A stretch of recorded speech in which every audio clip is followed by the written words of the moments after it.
ಎಚ್ಚೆತ್ಕೊಂಡಿದ್ದಾರೆ ಸರಿಯಾ ಸರ್? ಬರ್ತೀನಿ ಕ್ವಿಕ್ಲಿ. ಎಚ್ಚೆತ್ಕೊಂಡಿದ್ದಾರೆ ಸರಿಯಾ? ಪರ್ಯಾಯ ಅಂತ ಹೇಳಿ ಏನ್ ಉಳಿಸಿದ್ದೀರಿ? ನಿಮ್ ಪಕ್ಷ ಕೋಟ್ ಹಾಕ್ತಾ ಇದ್ರು ಪಾಪ, ನೀವು ಹೋಗ್ಬಿಟ್ಟು ಬಿಜೆಪಿ ಜೊತೆಯಲ್ಲಿ ಕೈ ಜೋಡಿಸ್ಬಿಟ್ರಿ. ಬಿಜೆಪಿಗರನ್ನ ಬಹುತೇಕ ಮುಸಲ್ಮಾನರು, ನಾನು ಎಲ್ರು ಅಂತ ಹೇಳೋದಿಲ್ಲ, ಬಹುತೇಕ ಮುಸಲ್ಮಾನರು ನೋಡೋದೇ ಒಂದು ಹಿಂದುತ್ವ ಅಜೆಂಡಾ ಇಟ್ಕೊಂಡಿರೋ ಪಕ್ಷ, ನಮ್ಮ ಸಿದ್ಧಾಂತಕ್ಕೆ ನಮ್ಮ ರಿಲಿಜಿಯಸ್ ಬ್ಯಾಕ್ ಗ್ರೌಂಡ್ಗೆ ವಿರುದ್ಧವಾಗಿರೋ ಪಕ್ಷ. ಅವ್ರ ಜೊತೆ ನೀವು ಮೈತ್ರಿ ಮಾಡ್ಕೊಂಡ್ರಿ. ಆಪ್ಷನ್ ಏನಿದೆ? ಬೇಜಾರ್ ಮಾಡ್ಕೊಂಡ್ರು ಕಾಂಗ್ರೆಸ್, ಕೋಪ ಮಾಡ್ಕೊಂಡ್ರು ಕಾಂಗ್ರೆಸ್. ಹಾಗಾಗಿದೆ ಮುಸ್ಲಿಂ ಸಮುದಾಯ, ಹಿಂದುಳಿದ ಸಮುದಾಯ ವೋಟಿಂಗು. ಖಂಡಿತ ನೀವು ಹೇಳ್ತಾ ಇರೋದು ನಾನು ಒಪ್ತೀನಿ. ಆದರೆ ಬದಲಾದ ಸನ್ನಿವೇಶದಲ್ಲಿ ಇವತ್ತು ಮುಸ್ಲಿಂ ಜನರಿಗೂ ಅರ್ಥ ಆಗಿದೆ. ಇವತ್ತು ನೀವು ತಲಾಕ್ ವಿಚಾರದಲ್ಲಿ ಏನಾಯ್ತು, ನೀವು ಬುರ್ಕಾ ವಿಚಾರದಲ್ಲಿ ಏನಾಯ್ತು, ಇವರೆಲ್ಲ ಕಾಂಗ್ರೆಸ್ ತಗೊಂಡ್ ಸ್ಟ್ಯಾಂಡ್ ಏನೋ, ಭಾರತೀಯ ಜನತಾ ಪಾರ್ಟಿ ತಗೊಂಡದೇನೋ ಸ್ಟ್ಯಾಂಡು. ಇವತ್ತು ಅವ್ರ ಪೂರ್ವಕವಾಗಿ ಕೆಲಸ ಮಾಡಿದ್ದಾರೆ. ಇವತ್ತು ಯಡಿಯೂರಪ್ಪನವರು ಯಾರದೇ ಗೆಲ್ತಾ ಇದ್ದಂತ ಒಬ್ಬ ಮುಸ್ಲಿಂ ಸಮುದಾಯದ ವ್ಯಕ್ತಿನ ಗುರುತಿಸಿ ಮಿನಿಸ್ಟರ್ ಮಾಡ್ಲಿಲ್ವಾ? ಕ್ಯಾಬಿನೆಟ್ ಮಿನಿಸ್ಟರ್ ತಗೊಳ್ಳಿಲ್ವಾ? ಜನತಾದಳ ಪಕ್ಷದಲ್ಲಿ ನಾವು ಅಬ್ದುಲ್ ಅಜೀಮ್ ಅಂತ ಒಬ್ಬ ACP ಆಫೀಸರ್ನ ಕರೆದಿ MLC ಮಾಡ್ಲಿಲ್ವಾ? ಅಸ್ಗರ್ ರಗಾ ಅಂತ ಹೇಳಿ ರಾಮನಗರದಲ್ಲಿದ್ದಂತ ಒಬ್ಬ ವ್ಯಕ್ತಿ ತಗೊಂಡ್ MLC ಮಾಡಿಲ್ವಾ? ಅತ್ಯಂತ ಹೆಚ್ಚು ಮತದಾರರು ಪಡ್ಕೊಂಡ್ರೆ ಅವರು ಯಾರು 2-3 ಕೊಟ್ಬಿಟ್ಟು MLC ನಾವು MLC ಕೊಟ್ಟಿದೀವಿ ಅಂದ್ರೆ ನೀವು ಆ ಸಮುದಾಯವನ್ನ ಉಪಯೋಗಿಸಿಕೊಂಡು ಮಾಡಿರ್ತಕ್ಕಂತಹ ಇವತ್ತು ದುರುಪಯೋಗವನ್ನೇ ಹೊರತು ಆ ಸಮುದಾಯವನ್ನ ಅಭಿವೃದ್ಧಿ ಪಡಿಸುವಲ್ಲಿ ಯಾವುದೇ ಪ್ರಯೋಜನ ಮಾಡಿಲ್ಲ. ನೀವು ಅಲ್ಪಸಂಖ್ಯಾತ ಇಲಾಖೆ 631 ಕೋಟಿ ರೂಪಾಯಿ ಆ ಸಮುದಾಯದ ಸ್ಲಂ ಜನಕ್ಕೆ ಅಭಿವೃದ್ಧಿಗೆ ಕೊಡಬೇಕಾದಂತ ಪೂರ್ವಕವಾಗಿ ಬಿಟ್ಟಂತ ಹಣವನ್ನ ದುರುಪಯೋಗ ಪಡಿಸಿಕೊಂಡವರು ಕಂಪ್ಲೇಂಟ್ ಕೊಟ್ಟಿದ್ದೀನಿ. ಅನ್ನೋ ರೀತಿಯಲ್ಲೇ ಚಿತ್ರಣ ಕಂಡು ಬರ್ತಾ ಇರೋದು ಸರ್. ಒಬ್ಬರಲ್ಲ ಇಬ್ಬರಿಬ್ರು ಮುಸ್ಲಿಂ ಸಮುದಾಯದವರು ಬಂಡಾಯವಾಗಿ ನಾಮಿನೇಷನ್ ಫೈಲ್ ಮಾಡಿದ್ದಾರೆ. ನೋಡಿ ಮೇಡಮ್, ಅವ್ರ ಪ್ರಶ್ನೆ ಉತ್ತರ ಕೊಟ್ಟುಬಿಡ್ತೀನಿ. ತಲಾಕ್ ವಿಚಾರದಲ್ಲಿ ಆ ವಿಚಾರದಲ್ಲಿ ಸಪೋರ್ಟ್ ಮಾಡಿದ್ವಿ ಅಂತಾರಲ್ಲ, 2021-22 ರಾಜ್ಯದಲ್ಲಿ ಒಂದು ಹಿಜಾಬ್ ವಿಷಯ ಯಾವ ಮಟ್ಟಕ್ಕೆ ಹೋಯ್ತು ಅಂದ್ರೆ ಆ ಮಟ್ಟಕ್ಕೆ ಹೋಯ್ತು. ನಮ್ಮ ಮುಸಲ್ಮಾನ ಹೆಣ್ಮಕ್ಳನ್ನ ಇದೇ ಬಿಜೆಪಿ ಸರ್ಕಾರ ರಸ್ತೆಗೆ ತಂದು ನಿಲ್ಲಿಸ್ತು. ಶಾಲೆಗೆ ಹೋಗ್ತಿದ್ದು, ಕಾಲೇಜ್ಗೆ ಹೋಗ್ತಿದ್ ಮಕ್ಕಳನ್ನ ಅವತ್ತು ಇದೇ ಕುಮಾರಸ್ವಾಮಿ, ಡಬಲ್ ನಾಲ್ಗೆ ಇರೋ ಕುಮಾರಸ್ವಾಮಿ ಏನ್ ಮಾಡ್ತಿದ್ರು, ಎಲ್ಲಿಗೆ ಹೋಗಿದ್ರು? ಅಧಿಕಾರಕ್ಕೆ ಬಂದ್ರೆ ಕೊಡ್ಬೋದಾಗಿತ್ತಲ್ಲ. ಇವತ್ತು ನರೇಂದ್ರ ಮೋದಿ ಅವರು ಅವ್ರಿಗೆ ಇದು ಮಿನಿಸ್ಟರ್ ಮಾಡಿದ್ರು. ಇಲ್ಲ ಬೇಡಪ್ಪ, ನಮ್ಮ ಮಲೇಶ್ ಬಾಬು ಕೊಡಿ ಎಂಬುದಾಗಿತ್ತಲ್ಲ. ಅವ್ರಿಗೆ ಒಂಚೂರು ಔದಾರ್ಯ ಇದ್ದಿದ್ರೆ ಅವ್ರಿಗೆ ಯಾಕೆ ಇಟ್ಕೋಬೇಕಾಗಿತ್ತು? ನಿಖಿಲ್ ಕುಮಾರಸ್ವಾಮಿನ ಪ್ರೆಸಿಡೆಂಟ್ ಮಾಡಿದ್ರೆ, ಯೂತ್ ಪ್ರೆಸಿಡೆಂಟ್. ಬೇರೆ ಯಾರು ಇವ್ರು ನಮ್ಮ ಸ್ವರೂಪ್ ಮಾಡ್ತೀನಿ ಅನ್ಬೋದಾಗಿತ್ತಲ್ಲ.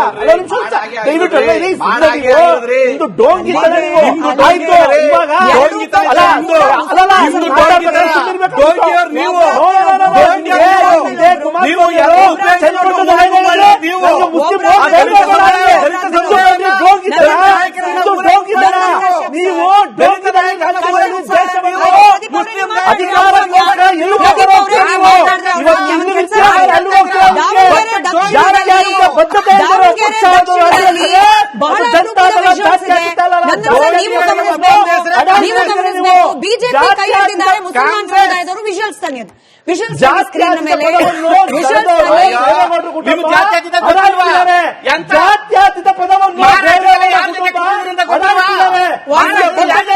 ವಾಯ್ಸ್ ಹೋಗ್ತಿಲ್ಲ, ದೃಶ್ಯಗಳು ವಾಯ್ಸ್ ಹೋಗ್ತಿಲ್ಲ ಸರ್. ದೃಶ್ಯ ನೋಡಿ, ದೃಶ್ಯ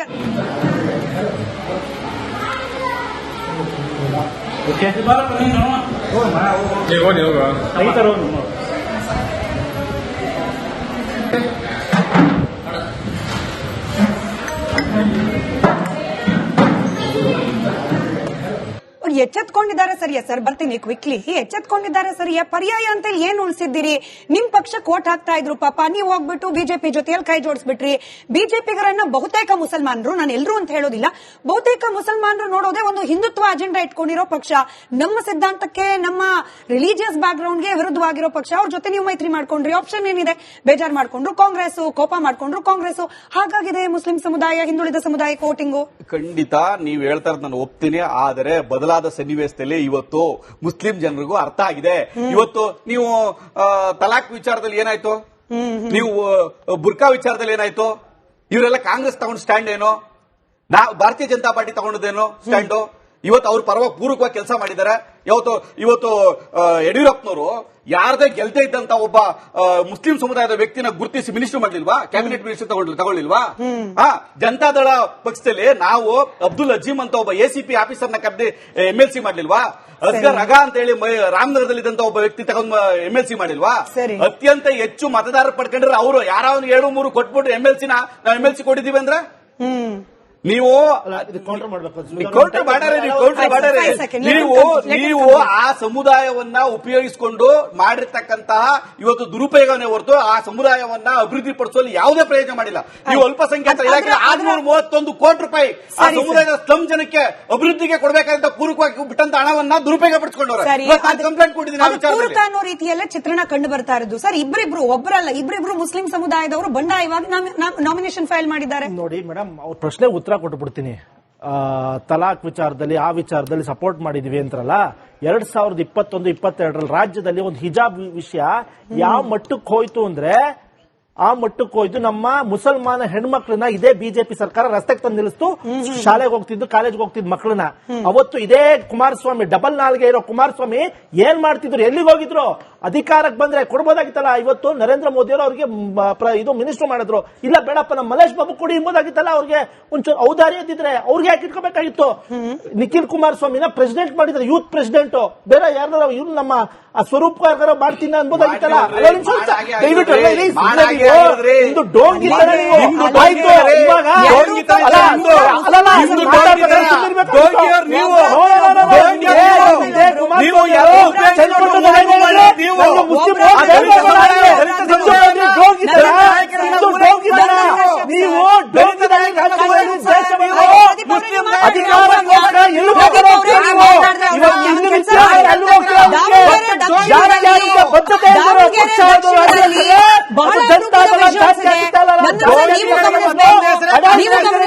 ಬಿಜೆಪಿ ಕೈ ಹಿಡಿದಿದ್ದಾರೆ ಮುಸಲ್ಮಾನ್ ಸಮುದಾಯದವರು. ವಿಜುವಲ್ಸ್ ತನ್ನಿ, ವಿಜುವಲ್ಸ್ ಸ್ಕ್ರೀನ್ ಮೇಲೆ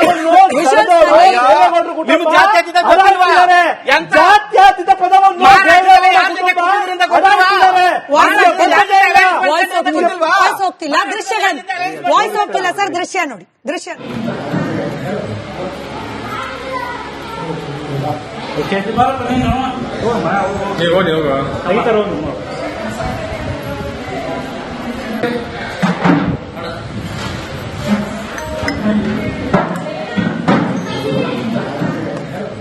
ಎಚ್ಚೆತ್ಕೊಂಡಿದ್ದಾರೆ ಸರಿಯಾ ಸರ್? ಬರ್ತೀನಿ ಕ್ವಿಕ್ಲಿ. ಎಚ್ಚೆತ್ಕೊಂಡಿದ್ದಾರೆ ಸರಿಯಾ? ಪರ್ಯಾಯ ಅಂತ ಹೇಳಿ ಏನ್ ಉಳಿಸಿದ್ದೀರಿ?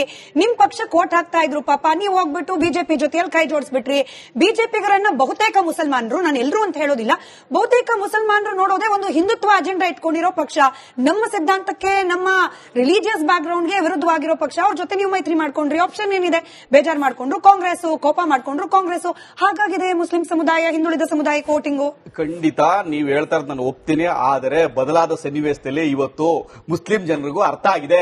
ಇವತ್ತು ನೀವು ತಲಾಕ್ ವಿಚಾರದಲ್ಲಿ ಏನಾಯ್ತು, ನೀವು ಬುರ್ಕಾ ವಿಚಾರದಲ್ಲಿ ಏನಾಯ್ತು, ಇವರೆಲ್ಲ ಕಾಂಗ್ರೆಸ್ ತಗೊಂಡು ಸ್ಟ್ಯಾಂಡ್ ಏನೋ, ಭಾರತೀಯ ಜನತಾ ಪಾರ್ಟಿ ತಗೊಂಡದೇನೋ ಸ್ಟ್ಯಾಂಡು. ಇವತ್ತು ಅವ್ರ ಪರವಾಗಿ ಪೂರಕವಾಗಿ ಕೆಲಸ ಮಾಡಿದ್ದಾರೆ. ಇವತ್ತು ಯಡಿಯೂರಪ್ಪನವರು ಯಾರದೇ ಗೆಲ್ದೇ ಇದ್ದಂತ ಒಬ್ಬ ಮುಸ್ಲಿಂ ಸಮುದಾಯದ ವ್ಯಕ್ತಿನ ಗುರುತಿಸಿ ಮಿನಿಸ್ಟರ್ ಮಾಡ್ಲಿಲ್ವಾ? ಕ್ಯಾಬಿನೆಟ್ ಮಿನಿಸ್ಟರ್ ತಗೊಳ್ಳಿಲ್ವಾ? ಜನತಾದಳ ಪಕ್ಷದಲ್ಲಿ ನಾವು ಅಬ್ದುಲ್ ಅಜೀಮ್ ಅಂತ ಒಬ್ಬ ACP ಆಫೀಸರ್ನ ಕರೆದಿ MLC ಮಾಡ್ಲಿಲ್ವಾ? ಅಸ್ಗರ್ ಅಗಾ ಅಂತ ಹೇಳಿ ರಾಮನಗರದಲ್ಲಿದ್ದಂತ ಒಬ್ಬ ವ್ಯಕ್ತಿ ತಗೊಂಡು MLC ಮಾಡಿಲ್ವಾ? ಅತ್ಯಂತ ಹೆಚ್ಚು ಮತದಾರರು ಪಡ್ಕೊಂಡ್ರೆ ಅವರು ಯಾರಾவது 2-3 ಕೊಟ್ಬಿಟ್ಟು MLC ನಾವು MLC ಕೊಟ್ಟಿದ್ದೀವಿ ಅಂದ್ರೆ ನೀವು ಕೌಂಟರ್ ಮಾಡ್ಬೇಕು. ನೀವು ಆ ಸಮುದಾಯವನ್ನ ಉಪಯೋಗಿಸಿಕೊಂಡು ಮಾಡಿರ್ತಕ್ಕಂತಹ ಇವತ್ತು ದುರುಪಯೋಗವನ್ನೇ ಹೊರತು ಆ ಸಮುದಾಯವನ್ನ ಅಭಿವೃದ್ಧಿ ಪಡಿಸುವಲ್ಲಿ ಯಾವುದೇ ಪ್ರಯೋಜನ ಮಾಡಿಲ್ಲ. ನೀವು ಅಲ್ಪಸಂಖ್ಯಾತರ ಇಲಾಖೆ 631 ಕೋಟಿ ರೂಪಾಯಿ ಆ ಸಮುದಾಯದ ಸ್ಲಂ ಜನಕ್ಕೆ ಅಭಿವೃದ್ಧಿಗೆ ಕೊಡಬೇಕಾದಂತ ಪೂರಕವಾಗಿ ಬಿಟ್ಟಂತ ಹಣವನ್ನ ದುರುಪಯೋಗ ಪಡಿಸಿಕೊಂಡವ್ರೆ. ಕಂಪ್ಲೇಂಟ್ ಕೊಟ್ಟಿದ್ದೀನಿ ಅನ್ನೋ ರೀತಿಯಲ್ಲೇ ಚಿತ್ರಣ ಕಂಡು ಬರ್ತಾ ಇರೋದು ಸರ್. ಇಬ್ಬರಿಬ್ರು ಮುಸ್ಲಿಂ ಸಮುದಾಯದವರು ಬಂಡಾಯವಾಗಿ ನಾಮಿನೇಷನ್ ಫೈಲ್ ಮಾಡಿದ್ದಾರೆ. ನೋಡಿ ಮೇಡಮ್, ಅವ್ರ ಪ್ರಶ್ನೆ ಉತ್ತರ ಕೊಟ್ಟುಬಿಡ್ತೀನಿ. ತಲಾಕ್ ವಿಚಾರದಲ್ಲಿ ಆ ವಿಚಾರದಲ್ಲಿ ಸಪೋರ್ಟ್ ಮಾಡಿದೀವಿ ಅಂತಾರಲ್ಲ, 2021-22 ರಾಜ್ಯದಲ್ಲಿ ಒಂದು ಹಿಜಾಬ್ ವಿಷಯ ಯಾವ ಮಟ್ಟಕ್ಕೆ ಹೋಯ್ತು ಅಂದ್ರೆ ಆ ಮಟ್ಟಕ್ಕೆ ಹೋಯ್ತು. ನಮ್ಮ ಮುಸಲ್ಮಾನ ಹೆಣ್ಮಕ್ಳನ್ನ ಇದೇ ಬಿಜೆಪಿ ಸರ್ಕಾರ ರಸ್ತೆಗೆ ತಂದು ನಿಲ್ಲಿಸ್ತು. ಶಾಲೆಗೆ ಹೋಗ್ತಿದ್ದು, ಕಾಲೇಜ್ಗೆ ಹೋಗ್ತಿದ್ ಮಕ್ಕಳನ್ನ ಅವತ್ತು ಇದೇ ಕುಮಾರಸ್ವಾಮಿ, ಡಬಲ್ ನಾಲ್ಗೆ ಇರೋ ಕುಮಾರಸ್ವಾಮಿ ಏನ್ ಮಾಡ್ತಿದ್ರು, ಎಲ್ಲಿಗೆ ಹೋಗಿದ್ರು? ಅಧಿಕಾರಕ್ಕೆ ಬಂದ್ರೆ ಕೊಡ್ಬೋದಾಗಿತ್ತಲ್ಲ. ಇವತ್ತು ನರೇಂದ್ರ ಮೋದಿ ಅವರು ಅವ್ರಿಗೆ ಇದು ಮಿನಿಸ್ಟರ್ ಮಾಡಿದ್ರು. ಇಲ್ಲ ಬೇಡಪ್ಪ, ನಮ್ಮ ಮಲೇಶ್ ಬಾಬು ಕೊಡಿ ಎಂಬುದಾಗಿತ್ತಲ್ಲ. ಅವ್ರಿಗೆ ಒಂಚೂರು ಔದಾರ್ಯ ಇದ್ದಿದ್ರೆ ಅವ್ರಿಗೆ ಯಾಕೆ ಇಟ್ಕೋಬೇಕಾಗಿತ್ತು? ನಿಖಿಲ್ ಕುಮಾರಸ್ವಾಮಿನ ಪ್ರೆಸಿಡೆಂಟ್ ಮಾಡಿದ್ರೆ, ಯೂತ್ ಪ್ರೆಸಿಡೆಂಟ್. ಬೇರೆ ಯಾರು ಇವ್ರು ನಮ್ಮ ಸ್ವರೂಪ್ ಮಾಡ್ತೀನಿ ಅನ್ಬೋದಾಗಿತ್ತಲ್ಲ. ದಯವಿಟ್ಟು ಡೋಂಗಿ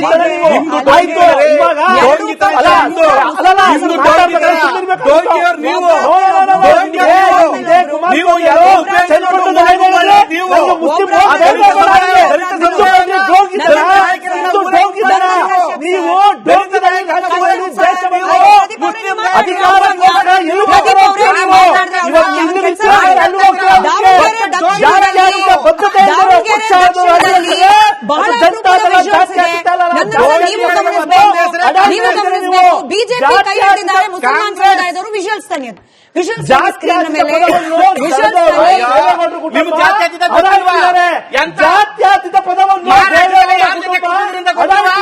ವಾಯ್ಸ್ ಹೋಗ್ತಿಲ್ಲ, ದೃಶ್ಯಗಳು ವಾಯ್ಸ್ ಹೋಗ್ತಿಲ್ಲ ಸರ್. ದೃಶ್ಯ ನೋಡಿ, ದೃಶ್ಯ